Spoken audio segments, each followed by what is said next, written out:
When I get to visit a place like this, I look for patterns, the gathering of shapes or repetitions of lines or clusters of colour. But then I always look for the interruptions, the light breaking through the clouds, the one mauve leaf amongst all the brown ones on the ground, or a shimmer in the canopy, or perhaps it's a bird that darts across my view and breaks the stillness. Patterns and interruptions. When I look at artwork, I often look for the interruptions too. And by that I mean the surprising bit, the unexpected bit that stops your eye, the line that juts out when it shouldn't have, or the colour that stands out to you above the other ones. Or perhaps it's the brushstroke that should have kept going but then was broken. Or where everything was smooth and then there's a roughly textured part, or where there's lots and lots of detail and then suddenly there's space. Maybe it's a sculpture or an image that places a figure in an unlikely scenario, or just a whole artwork that confronts an assumption about people or the world by presenting the opposite. We are experiencing a different kind of interruption. COVID has been an undoubtedly unwelcome and devastating interruption. For those worst affected, it's been relentless, tragic, and just plain unfair. For those privileged with job security, homes to isolate in, and access to healthcare, it's been an agonising pause. I don't know how many memes I've seen about it.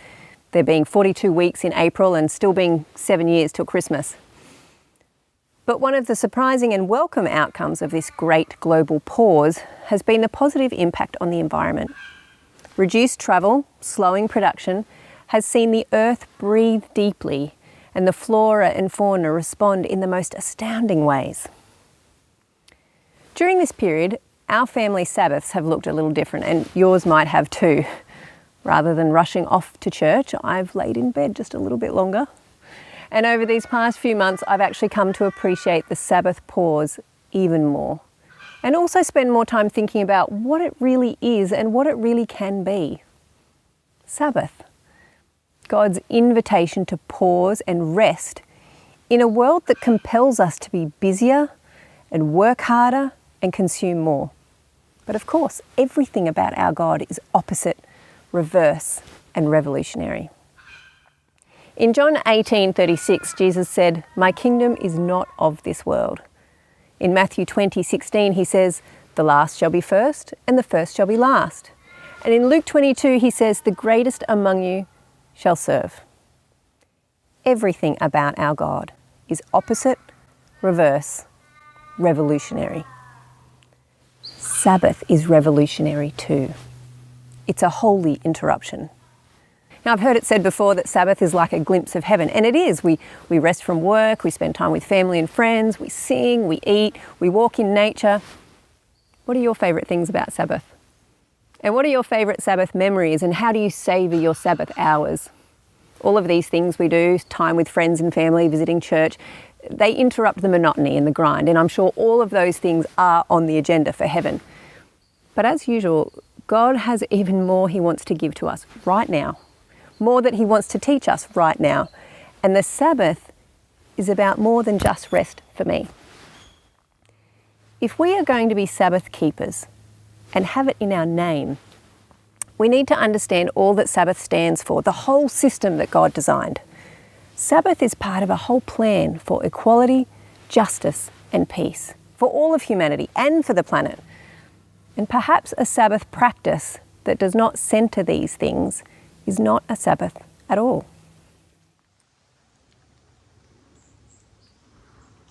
In Scripture, we see that while God rested on the seventh day at creation, right in the beginning, and it was deemed to be holy or set apart in Genesis, there's no command about how people should interact with it or keep it until much later. In fact, we've got no indication throughout all the generations in Genesis that any of those characters, Noah, Abraham, kept anything like a Sabbath that was later kept by the Israelites after the Ten Commandments.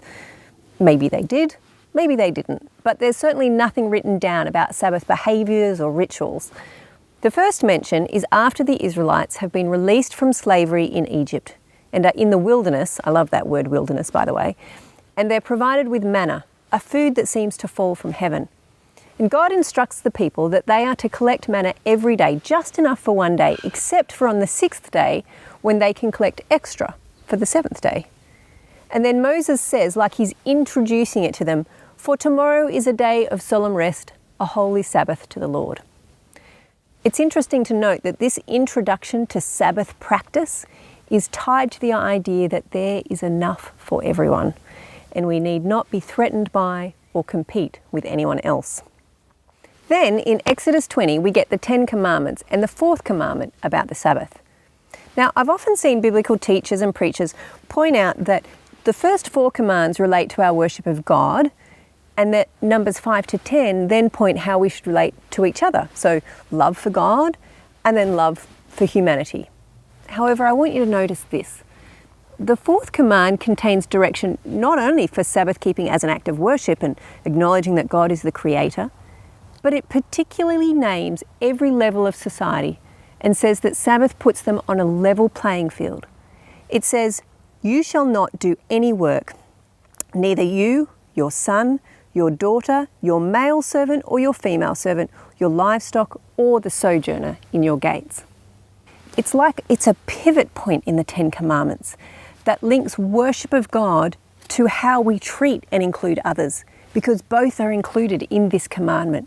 It sits right in between as a both and statement. It's like this is the introduction or preamble to the following commands about how we are to relate to each other. And God makes it clear that it matters how we treat every person in society. The distinctions we would usually make are suspended. And this suggests that all of the following laws apply to the people outside of our normal circles, and that Sabbath is a weekly reminder of this. This is radical. I've also heard it said many times that this is the only command that includes the word remember, because we would forget Sabbath, we would try to squeeze it out. But what if God said remember because he knew that it was actually the idea of equality here that would be so hard for us? That this type of justice was so radical and so confrontational, it would quickly be swept aside. When you are the privileged one, you don't see. When you are not the oppressed one, you forget. And this is precisely what Sabbath is for. Remember the Sabbath day should echo to us, remember equality, remember others. But God was not done. He has more to reveal to us. Sabbath is bigger than just the 7th day in the week. It's a whole system of Sabbaths and Sabbathing. The Sabbaths were a collection of festivals and celebrations, markers of liberation for the planet and for people. In Leviticus 25, we see the Sabbath year, every 7 years, called a Sabbath of solemn rest for the land. It's one of the Sabbaths, designed to allow the land to regenerate, to optimize agricultural output, and essentially allow the land and people to flourish together. And then after that, also in Leviticus 25, we have the Jubilee years, the 7 times 7s. It's a Sabbath year too. It's the year when debts are cancelled, slaves are set free, land is returned.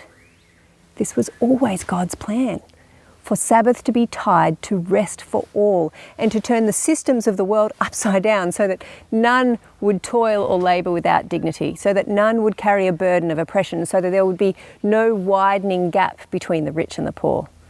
And that no matter what happened in the preceding years, there was always a coming redemption, a Sabbath that would ensure everyone had an equal opportunity again, and would remind those in power that in fact they were not.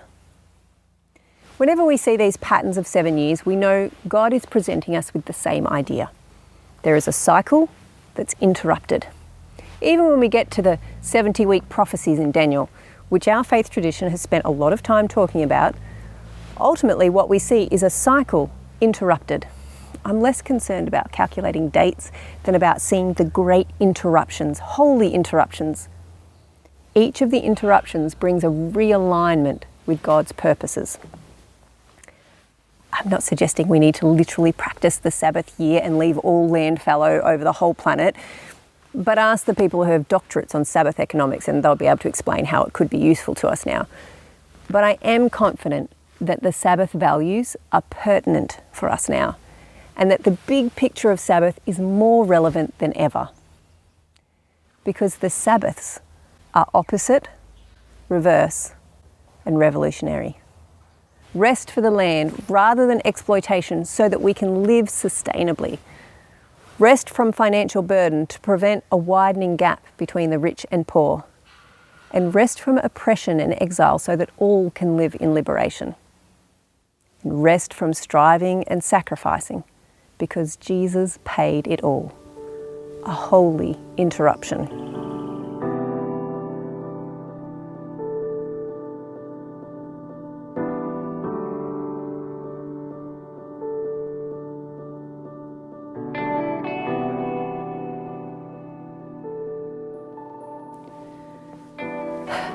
Breaking cycles begins with breaking ignorance, breaking apathy, breaking silence. This is the work of anti-racism. Understanding that racism doesn't have to be hateful or intentionally mean to still be racism and still be harmful is the start of breaking those cycles. All of my own racism has been absolutely unconscious and absolutely unintentional, but still harmful to others. Still toxic and damaging nonetheless. And it is precisely the unconscious and unintentional racism that's the most dangerous because it's so easily ignored and so quickly excused. 6 years ago, I was in the US, actually speaking in a few different places, ironically, on the topic of biblical justice and creation care. And I was also attending the Justice Conference in LA. I ended up in a conversation in a classroom with a friend and a whole group of people, and I was being asked about racism in Australia. They had just watched the film Rabbit Proof Fence, and I was able to describe our hidden histories, massacres, forced dispossession of land, stolen generation, the abhorrent White Australia policy. I talked about damaging stereotypes in the media. I even connected those histories to ongoing disparities in health and education today, the problem of the school-to-prison pipeline that we also have in Australia, and the rates of incarceration for Aboriginal population. I realise now that I held that knowledge that I did have quite pridefully because, like most people my age or older, I had not been taught any of that in school or by my church or by my parents. I had sorted out and learned those things as my own investment, and I felt somewhat enlightened and somewhat self-congratulatory. I could name disadvantage and generational trauma. But when I was then asked if I experienced white privilege in Australia, I fumbled an answer about certainly not experiencing any of those disadvantages, but not really having any particular privilege. I was flat out ignorant. I was wrong. I had not taken my learning any deeper into self-reflection to understand my complicity with the statistics I had just described. I didn't know what white privilege was. In my naivety, I thought that because I grew up wearing clothes handed down from other girls at my church, and I went to a public school, not a fancy private one, and my family's yearly holiday was to the Yamba Fishing Festival, I wasn't privileged. I assumed that white privilege was for the wealthy ones who went on overseas holidays and went to private schools and drove fancy cars when my family drove a used Volvo. But the reality is, I have lived every day of my life in white privilege. Now, no one in that conversation that day called me out on my white privilege or my ignorance, but I noticed a beat, a moment of silence, and I recognised that this was a term I didn't fully understand. So I knew I had to go and do some learning. I was an adult, it was the 21st century, there are no excuses for my ignorance. Black people had been writing literature on white privilege for decades, and I had not been listening. I then understood that denial of that privilege is deeply damaging and problematic. So from that moment, I began a slow journey of searching and learning about white privilege, systemic racism, and my learning continues still. I keep learning about microaggressions, tone policing, intersectionality. It's been a steep learning curve as I learn to identify and resist white fragility and resist indulging white guilt. And I'm regularly coming across new things to understand while I dig deeper and examine my whiteness. Holy interruptions aren't always easy, but they do change things. They change people. In our faith tradition, there has been much time and agitation devoted to who or what switched Sabbath to Sunday and the implications of that. But what about meaning? What happens when we ourselves change Sabbath from a day of holy interruption and revolution to a day we shouldn't go shopping? Or to a day we're concerned only with our individual rest? Or worse yet, a day concerned with proving our superior obedience or demonstrating our special identity with how we keep Sabbath? I'm pretty sure God is more interested in dismantling systems of oppression than whether or not we turn on Netflix on Sabbath. What type of Sabbath do you keep? I'm not saying that Sabbath isn't for prayer or isn't for worship or isn't for family of church or church. Of course it's for all of those things and more. Sabbath as an idea is much bigger. As always, God's plan is bigger than we have allowed it to be. As always, God in his greatness wants to give us more and teach us more. In Mark 2 verse 27, Jesus said, "The Sabbath was made for man, not man for the Sabbath." The word for man here, anthropos, is a generic term, meaning mankind, the human race. The Greek word ano means an individual man, but anthropos includes both genders, male and female, and has a much broader application. The New Living Translation says, "The Sabbath was made to meet the needs of people, and not people to meet the requirements of the Sabbath." The New Revised Standard Version says, "Sabbath was made for humankind." And the Passion Translation says, "The Sabbath was made for the sake of people." That doesn't sound to me like an opportunity for a nap. That sounds like a divine insurance policy, a grand system of protection, and not just for the people who observe Sabbath. Sabbath is not about us being peculiar or about us being right about creation. No, we must read the Bible in order to find God and understand others more than we read to find and justify ourselves.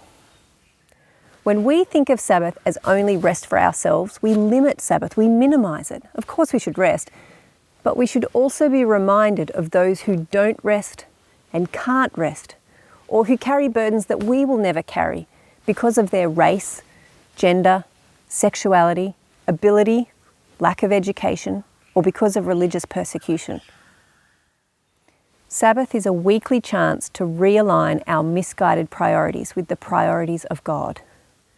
God is anti-racist, and Sabbath is a weekly reminder of this. Our Sabbaths don't exist in order to punctuate our time so we can just jump back into the same cycles week after week. Our Sabbaths restore us in order that we might become the ones who break those cycles. Just like the Sabbath year and the Jubilee year and the end of the 70 weeks, things should change after a Sabbath. While we rest, do we pause and pray for others who have no rest? While we replenish our energy for the work week ahead, do we also prepare ourselves for the work of anti-racism? While we invest in our local church, do we also think of ways to invest in our communities, particularly those most affected by systems that benefit us? What patterns need to be interrupted in your life, in your own thinking, in this world?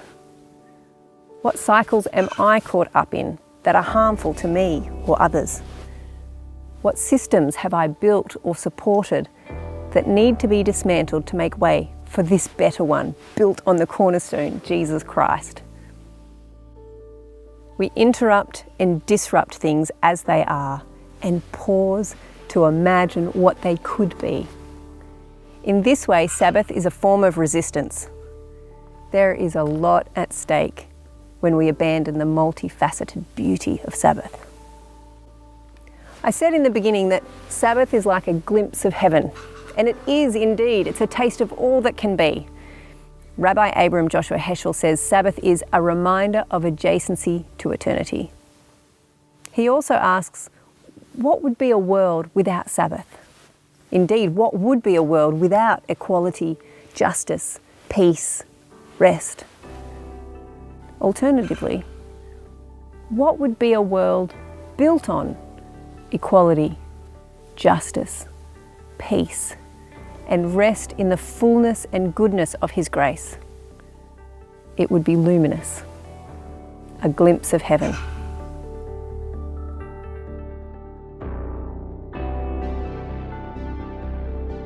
Lord, may our Sabbaths ever propel us to usher in more of your kingdom now. Amen.